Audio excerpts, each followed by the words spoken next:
My casino manager spread rumors I'd abandoned the business while counting cash with my employees and laughing. When I confronted him, he bragged, "I haven't seen that effer in months. He doesn't give an F about this place." I just stared at him. That was 8 months ago. Yesterday, he was sitting on the floor surrounded by shredded paper, head in his hands. I'd been away from my casino on personal leave and wanted to see how my employees operate when no one's breathing down their necks. So instead of scheduling a formal inspection, I showed up unannounced while my manager was in Singapore, and nothing could have prepared me for what I went through that night. I walked through the front doors and immediately noticed something was off. The security guard at the entrance looked at me with obvious disgust. I'd dressed down in an old shirt and worn jeans and hadn't shaved for 3 days to avoid being recognized. "Otro gringo drogadicto gastando su cheque de welfare," he muttered to his partner, another substance-head white boy wasting his welfare check, which made them both laugh. Though I understood every word, I kept quiet and headed for the penny slots. The cocktail waitress passed by my machine 3 times before I finally got her attention. When she saw my small pile of crumpled bills, she told me water was free, but I'd need to pay up front for anything else. She actually wiped her hands on her apron after touching my money. It was clear she thought that I couldn't afford it. The dealer at the nearest blackjack table kept glancing over and told his colleague, "Estos tipos siempre golpean a sus esposas cuando pierden." These types always hit their wives when they lose. My luck got better when I won $30 on the slots, but when I went to cash out, the cashier immediately called security over. "Revisa si este yonki robó fichas," she said, telling them to check if this junkie stole any chips. The security guard bumped me hard into the machine before patting me down aggressively, his hands rough as he checked every pocket. As he did that, the men laughed that my kids were probably home hungry while daddy got high at the casino. The commotion had drawn the attention of a pit boss who strutted over like he owned the place. He took one look at me and shouted that I was exactly the type who'd pimp out his own mother for substance money. The other employees laughed and agreed, with one suggesting I probably already had. A female dealer added that men like me were why she carried pepper spray, that we were all potential rapists who couldn't handle rejection. Another employee chimed in that I looked like the kind of pervert who hung around playgrounds. I forced myself to stay calm and turned back to the dealer, trying to keep my voice steady. Someone else muttered that I probably lived under a bridge. "Where's the owner of this place?" Suddenly, he burst out laughing. "I haven't seen that effer in months. He doesn't give an F about this place." My heart dropped. The reason I had taken leave was to help take care of my newborn baby girl. 8 months of sleepless nights and diaper changes while my company fell apart. All I could think about was my personal leave, how my manager had sworn he'd maintain the highest standards. But things took a darker turn when I headed to the bathroom, because that's when I noticed staff members leading teenagers through a side door into a back room I hadn't authorized. Following at a distance, I found young kids, some who couldn't have been older than 13, sitting at rigged slot machines. A staff member slapped food from a crying girl's hands. "Los ganadores comen, los perdedores juegan," el ladró. Winners eat, losers play. They were hunched over machines with dark circles under their eyes, some barely able to keep their heads up. Another girl who looked around 9 was softly crying as she pressed the buttons, and I heard a staff member tell her she still owed $300 before she could leave. I recognized what was going on immediately. Any high-end casino owner would. They were using children as collateral for their parents' debts. The rage that built in my chest was unlike anything I'd ever felt. "What the hell is going on here?" I demanded, unable to stay silent any longer. The night manager grabbed me by the collar, his face twisted in anger. In Spanish, he told the others I was just another gringo trying to play hero, probably hoping to touch the kids myself. Before I could respond, he was calling for security, shouting that I'd seen too much. 2 guards appeared immediately, one landing a solid punch to my stomach that doubled me over before dragging me through the casino. My feet scraped against the carpet as they hauled me like a sack of garbage, and I could taste blood in my mouth from where I'd bitten my tongue. But I wasn't worried, because when all was said and done, I was going to use my power to make them pay. Outside in the parking lot, bleeding from my mouth, I pulled out my phone with shaking hands and texted my manager in Singapore, demanding an immediate video call. Through the glass doors, I could see the night manager watching me, that same twisted smile on his face as he mocked me with exaggerated gestures. My hands trembled as I typed, blood dripping onto the screen. The Singapore manager didn't answer. Of course he didn't. I sat in my car for a moment, spitting blood into a napkin, then drove straight to my home office. My rage had crystallized into something cold and purposeful. I logged into the casino's cloud backup system, my fingers flying across the keyboard as I began pulling security footage from the past weeks. What I saw made my stomach turn. Children being brought in through side entrances, parents signing papers while crying, kids slumped over machines for hours, staff members physically preventing them from leaving. My hands shook with rage as I watched weeks of recorded abuse unfold on my screens. My wife found me at 3 a.m., still watching footage. She gasped when she saw a child crying at one of the machines, and her face went white. The child looked exactly like her nephew from her sister's family. She grabbed my arm, her nails digging into my skin as we watched the timestamp. It was from just 2 weeks ago. I needed answers. At the local 24-hour diner, I met my head of security off duty. duty. He looked exhausted, dark circles under his eyes. After making sure we weren't being watched, he admitted he'd been threatened to stay quiet about the backroom operations. His hands shook as he described what he'd seen, how they'd threatened his family if he spoke up. The next morning brought another shock. I discovered the Singapore trip was fake. My manager had been in town the whole time, orchestrating everything. The hotel records showed no check-in, no flights booked, nothing. He'd been here, running this operation right under my nose while I'd been home with my daughter. Driving past the manager's house at dawn, I saw him leaving with the night manager. They were counting cash and laughing, thick stacks of bills passing between them. My knuckles went white on the steering wheel as I watched them celebrate their profits from exploiting children. At my lawyer's home, still early morning, I learned the harsh reality. Reporting to authorities would trigger a lengthy investigation that could shutter the casino for months. Hundreds of legitimate employees would lose their livelihoods. My lawyer's face was grim as he explained the choice I faced: justice or jobs. My wife called while I was driving home. Her voice was shaking. She'd been getting threatening calls about our baby. The caller knew specific details,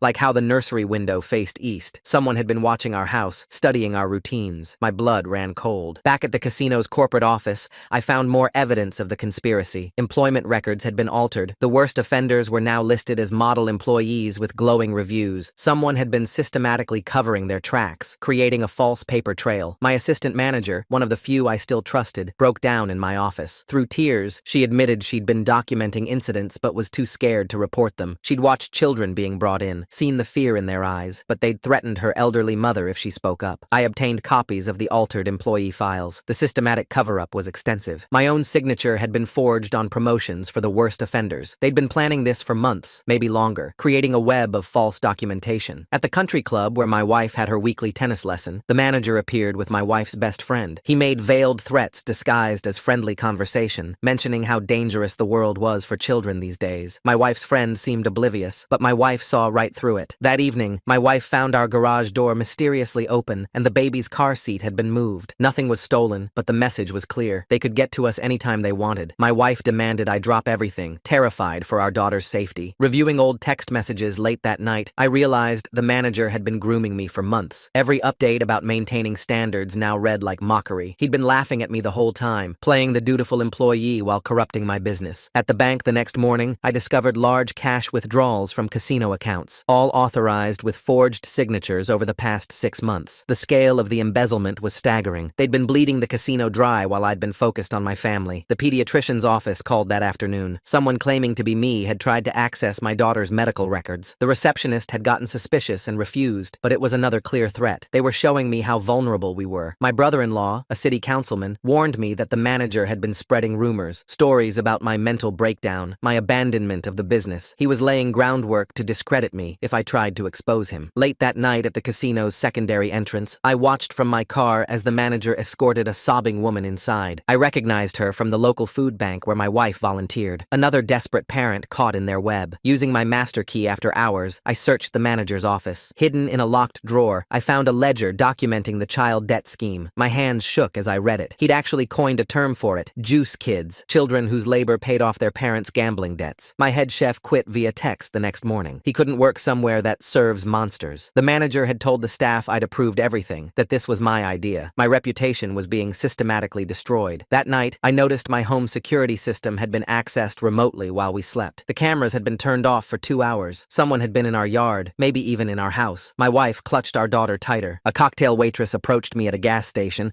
looking terrified but determined. She'd been keeping photos on her phone of bruises on children who'd been in the back room too long. Her hands shook as she showed me the evidence. My best friend since high school called with disturbing news. The manager had offered him $50,000 to convince me to take another mental health break. He knew about my father's breakdown years ago and was trying to use it against me. The next day, I saw the manager leaving my pediatrician's office, chatting warmly with the receptionist about security concerns. He was everywhere, infiltrating every aspect of our lives, showing me he could reach us anywhere. The casino's head of marketing resigned after the manager threatened to expose her recovery from addiction if she didn't support his version of events. One by one, my allies were being eliminated or turned against me. The manager started dating my wife's best friend that same week. I feel so sick for him watching all these innocent people get pulled into this nightmare. His wife finding their garage door open with the baby's car seat moved like I don't even know what I would do, lol. I can't imagine how scared they must feel knowing these monsters can reach their baby anytime they want. He showed up at our weekend barbecue with expensive toys for all the children, charming the other parents while his eyes tracked my every movement. My wife gripped slipped my hand under the table as he regaled everyone with stories about his charitable work with underprivileged youth. I recognized his manipulation pattern immediately, the same isolation tactics he'd used on 3 previous employers, according to records I'd uncovered. First, befriend the inner circle, then systematically turn them against the target. The pattern was so clear now that I'd seen his employment history. A janitor who worked nights approached me in the casino parking garage. He pulled out his phone with trembling hands, showing me videos of children being brought in through the loading dock at 3 a.m. In one video, a small boy called the manager Uncle while being led inside. The janitor had been recording for weeks, too scared to come forward until now. My neighbor mentioned casually over the fence that the manager had been asking about our family routines. He'd been particularly interested in when my wife and daughter were home alone. The manager had claimed he was planning a surprise party for me, but my neighbor's instincts had told him something was off. I arranged a reconciliation meeting with the manager at a local restaurant, my phone recording in my pocket. He bragged to the night shift supervisor about his complete control over the casino, how he'd turned my own employees against me. His arrogance was his weakness. He couldn't resist gloating about his power. The gaming commission dismissed my anonymous tip without investigation. They claimed the allegations were unsubstantiated without proper evidence. The manager had connections there too, people who owed him favors or feared his influence. 3 casino employees met me secretly at a truck stop outside town. They'd been planning their own intervention, collecting evidence and building courage. A dealer, a cashier, and a security guard. All parents themselves who couldn't stomach what was happening anymore. Through their testimonies, I discovered the manager had been using casino vehicles to transport children from low-income neighborhoods. The company vans that should have been picking up supplies were instead collecting desperate families' children in the dead of night. The manager's ex-girlfriend contacted me through social media. She'd fled the state after discovering he'd been grooming her teenage daughter. Her story matched the pattern: charm, control, then corruption. She'd barely escaped with her daughter intact. During a confrontation at the grocery store, I remained calm while the manager grew increasingly aggressive. Other shoppers began noticing his excessive anger, his barely controlled rage. Security intervened when he knocked over a display, giving me the satisfaction of watching him escorted out. My family reunion was in 3 days. The manager had somehow gotten himself invited through my wife's friend. The thought of him near my extended family, near more children, made my skin crawl. We had to act before then. A mother broke down in the casino bathroom, confessing to my wife that her daughter hadn't been the same since visiting the casino. She showed us the child's drawings, dark, disturbing images of slot machines with crying faces, of hands reaching out from screens. The mother's tears fell on the crumpled papers. The manager's mask slipped during a private meeting when I mentioned specific dates from the ledger. His eye twitched when I cornered him with facts, his smooth demeanor cracking just enough to show the monster underneath. He recovered quickly, but I'd seen the truth. He offered to buy me out, suggested I take a long vacation with my family. When I refused, I found my car keyed in the parking lot, deep scratches spelling out a message I won't repeat. His desperation was beginning to show. Several employees independently approached me after witnessing the manager's increasingly erratic behavior. He'd been making mistakes, showing his true nature in moments of stress. The careful facade he'd maintained for months was crumbling under pressure. Security footage analysis revealed the manager had been meeting with parents at 3 a.m. in the casino parking lot. The same parents whose children would appear in the back room days later. The pattern was undeniable. Desperation, negotiation, then exploitation. I realized the manager's control only extended to about a dozen corrupted employees. The rest were either terrified into silence or genuinely oblivious to the operation. This knowledge gave me hope. His empire was smaller than he wanted me to believe. A brave mother provided me with text messages from the manager explicitly outlining the debt for children arrangement. He'd actually called it alternative payment plans in writing. Her hands shook as she handed over her phone, knowing she was risking everything. My wife chose to uninvite her best friend from all social events, rather than allow the manager near our home. She saw through his act completely now, recognizing the predator behind the charm. Our marriage grew stronger as we faced this threat together. We developed a coordinated strategy to protect our family while gathering evidence. Every movement was planned, every interaction calculated. We were no longer victims, but hunters, stalking the predator who'd invaded our lives. Despite my rage, I refused to plant evidence or entrap the manager. The truth was damning enough without fabrication. Any false move would undermine the legitimate victims who deserved real justice. During a surprise confrontation at the manager's apartment complex, he accidentally admitted to destroying records. The words, "You'll never find those files," slipped out before he could stop himself. I smiled, knowing I'd already found copies in the cloud backup. Multiple parents began corroborating their coercion into the scheme through a trusted social worker. She'd been documenting cases for weeks, building a network of victims willing to speak out. The manager's web of fear was unraveling thread by thread. The night manager stopped showing up for work after other employees confronted him about the children. Without his enforcer, the manager's control weakened further. Cracks in his organization widened into chasms. Employees started openly discussing the the situation in break rooms. Maintenance found "Save the Kids" written in dust on unused machines. The culture of fear was transforming into one of rebellion. My employees were finding their courage. I leveraged my relationships with local business owners to hire attorneys for affected families. Pro bono lawyers lined up to help, outraged by what they heard. The community was rallying behind the victims. Cornered in the casino vault during an inventory check, the manager snarled that he'd provided a service these worthless people needed. His mask had completely fallen away, revealing the contempt he held for everyone he'd exploited. Longtime employees began apologizing to me for not speaking up sooner. The head of slots broke down crying, remembering the children's faces. She'd been too scared before, but now shame outweighed fear. The manager's options dwindled as his co-conspirators distanced themselves. Rats fleeing a sinking ship, they began approaching me with information, hoping for leniency. Each defection brought new evidence. Through the ex-girlfriend's testimony, I learned the manager had run the same scheme at his previous job in Arizona. One child from there was still missing, having disappeared 3 years ago. The revelation sent chills down my spine. I arranged safe housing for families who wanted to leave, but feared retaliation. Using the casino's partnerships with local motels, we created an underground railroad of sorts for victims. Families disappeared in the night, relocated to safety. 27 employees signed a private statement supporting my version of events. Even those who'd initially participated out of fear now stood ready to testify. The manager's kingdom was collapsing from within. His attempts to bribe employees failed as word spread about my protection. I guaranteed jobs for anyone who came forward, promised legal support for those who'd been coerced. Money couldn't compete with redemption. The custodian who'd called me gringo that first night broke down after seeing security footage of his own nephew in the back room. He'd thought the boy was at basketball practice. The personal nature of the betrayal shattered his loyalty to the manager. Former employees started returning, having heard I was cleaning house. They wanted to be part of the casino's redemption, to help rebuild what the manager had corrupted. Good people who'd been driven away by fear came home. During a fake reconciliation dinner, I obtained the manager's personal laptop while he was distracted. My IT specialist found evidence of similar schemes in 3 other states. The manager wasn't just a predator, he was a serial predator. With the family reunion tomorrow, I faced a crucial decision: ban the manager and reveal everything to my extended family, or maintain the facade one more day. My wife and I stayed up all night debating, knowing lives hung in the balance. The manager's true nature erupted when he slapped an employee in front of witnesses for disloyalty. The security cameras captured everything: his rage, his violence, his complete loss of control. He'd given us the evidence we needed. I realized that protecting the children might mean losing the casino that had been in my family for 3 generations. The financial losses, the reputation damage, the legal battles ahead, none of it mattered compared to their safety. Instead of violent retaliation, I methodically documented every violation. My Marine training showed in my discipline, my ability to compartmentalize rage into purposeful action. Every piece of evidence was cataloged, backed up, secured. The entire dealer staff signed a petition refusing to work shifts with the manager present. They stood together in the break room, united in their defiance. Without dealers, the casino couldn't function. The manager's power evaporated. Parents began coming forward privately after I guaranteed their debts would be forgiven. One by one, they shared their stories in my office. Mothers cried, fathers hung their heads in shame, but all found courage in the promise of redemption. I secured agreements from all non-involved staff to testify if needed. Even those who'd insulted me that first night signed, their prejudices evaporating in the face of crimes against children. We were united now in purpose. The manager made a desperate play, attempting to access the casino's main safe with copied keys, but I'd anticipated this move, changing all codes and locks remotely the moment security alerted me. He found himself locked out of his own scheme. His gambling addiction surfaced during the investigation. He owed dangerous people substantial money, explaining his desperation. The casino had been his personal piggy bank, the children just another resource to exploit for his debts. My core team of loyal employees committed to rebuilding the casino's reputation together. We met in the conference room, mapping out a future free from corruption. Their dedication moved me more than any profit ever could. Local community leaders rallied behind me after learning about my efforts to protect families. The community center director offered free counseling for affected children. The isolation the manager had tried to create around me reversed completely. Using accumulated evidence, I presented an ultimatum to remaining conspirators: leave town within 48 hours or face exposure. Most packed immediately, fleeing like roaches from light. When that custodian realized his own nephew was involved, I just wanted to reach through the page and hug him, because that kind of personal betrayal must hurt so deeply. Only the manager remained, too arrogant to run. The breakthrough came when the manager's enforcer cracked. Facing his own conscience, he admitted to having recordings of orders to hurt children who resisted. His phone contained audio files that made my blood run cold, direct evidence of the manager's cruelty. 3 mothers sat in my office the next morning, each clutching tissues as they detailed how their children had been exploited. exploited. Their stories matched perfectly. Desperation, manipulation, then entrapment. One mother showed me her daughter's journal entries, pages filled with fear and confusion about the special work at the casino. My documentation proved systematic abuse spanning exactly 8 months. The dates aligned perfectly with my paternity leave. While I'd been home changing diapers, the manager had transformed my family's legacy into a nightmare. The evidence filled 3 binders, each page another nail in his coffin. Bank records revealed the full scope of the embezzlement. Over $400,000 had vanished through the child debt scheme. The manager had created shell accounts, fake vendors, elaborate paper trails, but his greed had made him sloppy. The forensic accountant found clear patterns linking everything back to him. The casino's board of directors convened an emergency meeting. All family members, my uncles, cousins, even my elderly grandmother who'd helped found the casino decades ago. They voted unanimously to support my actions, understanding that saving children mattered more than saving face. Then the manager launched his most vicious attack yet. Child Protective Services showed up at our door with a report claiming our baby was neglected. The timing was perfect, right as family members arrived for our reunion. My grandmother nearly fainted when she saw the CPS van in our driveway. The reunion turned into chaos. CPS workers interviewed family members while children played in the background, unaware of the drama unfolding. My wife held our daughter close, her face pale but determined. The false report claimed I was unstable, violent, neglecting my child while obsessing over casino conspiracies. Some employees began wavering. 2 security guards who'd been supportive suddenly seemed nervous, whispering in corners. The manager had leverage we didn't know about. Old mistakes, hidden debts, secrets that could destroy lives. I watched them struggle between conscience and self-preservation. I handled the CPS investigation alone, while my wife protected our daughter upstairs. The social worker was thorough but fair. I showed her my documentation, explained the situation calmly. My phone recorded everything. I'd learned to document every interaction, create undeniable proof of the truth. That evening, I made a decision. No more waiting, no more gathering evidence. I drove to the manager's apartment complex with everything I had. The confrontation needed to happen now, before he could hurt anyone else or manufacture more lies about my family. The manager answered his door in a silk robe, wine glass in hand. His face went white when he saw me. He tried to slam the door, but I wedged my foot in the gap. Behind him,